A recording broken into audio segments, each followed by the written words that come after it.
ఆ, పాపం అనే పేరు నాకు తిరిగిరాన చాలా మస్తు అనిపించింది. పాపం అనే పేరు నీకు బాగా సెట్ అవుతుంది అన్న. నీ ముఖం చూస్తేనే పాపం అనిపిస్తుంది. అరే అమ్మ అన్న ఇంద్ర పాపం అమ్మ పాపం పాపం అనిపిస్తుంది. సో నీకు అది సూపర్ అన్న. నీకు పాపం స్టార్ అని పెట్టాలి కాంచి పెడితే పాపం స్టార్ నీ పేరు. సో అట్లా అంటే పాపం అనే పేరు చాలామందికి అంటే ఒక సమాజాన్ని అంటే ఏమంటారు బతకటానికి పెళ్ళి అయిపోయాక సమాజంలో బతికే మగవాళ్ళందరికీ ర్యాపిడోలు కానీ స్విగ్గీ జొమాటో అందరు చేసేటోళ్ళు కానీ పైసలు పెట్టిన ప్రొడ్యూసర్ని పాపం అనిపిస్తుంది. అంటే ఫ్యామిలీని వదులుకొని కష్టాలని ఎన్ని సంవత్సరాలు కష్టపడ్డాక డైరెక్టర్ని పాపం అనిపిస్తుంది. సో ఫెయిల్యూర్లు వచ్చినాక మళ్ళీ సక్సెస్ కొట్టినప్పుడు పాపం అనిపిస్తుంది.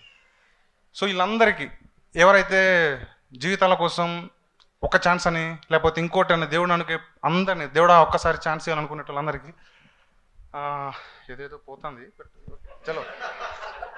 సో వాళ్ళందరికీ సో ఆ పాపం అనేది మగవానికి చాలా దగ్గరగా ఉంటుంది.